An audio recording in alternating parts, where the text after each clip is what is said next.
Joan Price back with you. We're talking about one of the most important topics. You sent me many, many questions about it.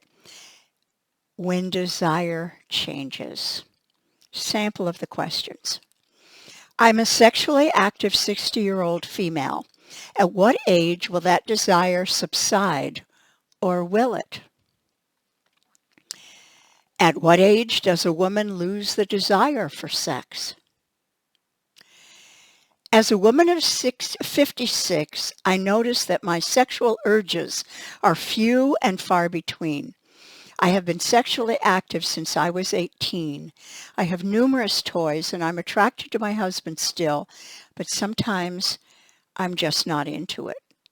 How do I handle this? I got many, many questions on this topic, so many in fact that I wrote a blog post for Lion's Den, and I'm sure Lion's Den will put the link to that in the description, in the YouTube description, so that you can click the link and read the whole article. This is just going to be a little 5 minutes on one of the parts of that, which is spontaneous versus responsive desire.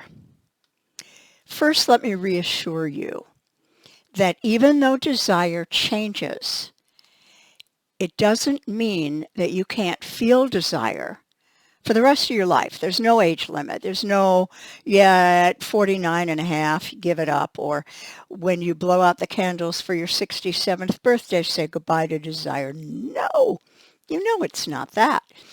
Instead, desire changes from what is biologically driven to something very different. Now, I want to recommend a book. You can tell from all of these post-its in this book that this is a very important book to me, that I have read it thoroughly and often and tagged things I want to refer to again. It's Come As You Are by Emily Nagoski. She's a very respected sex researcher and writer and educator, and there is nothing better on this subject. What subject? Women's desire. We'll talk about women's desire primarily. Yes, men's desire can change too.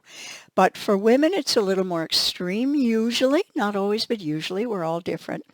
And for many women, they have never felt what we call spontaneous desire. Let me explain what that is. Spontaneous desire is propelled by hormones. It is biologically driven. It is that urge to have sex. We're wired that way to procreate.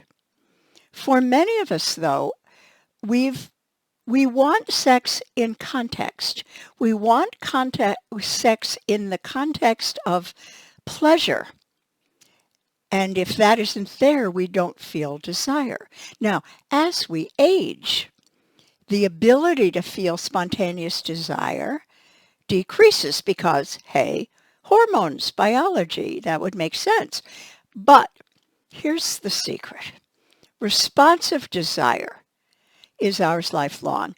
Responsive desire means desire in response to pleasure and arousal.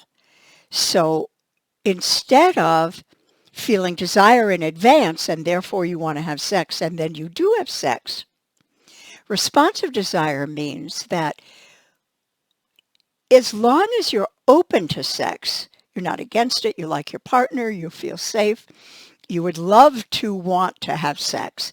If you open yourself to the pleasure of it, to the pleasure of intimacy, to the pleasure of physiological arousal, if you just get going, then desire can kick in afterwards.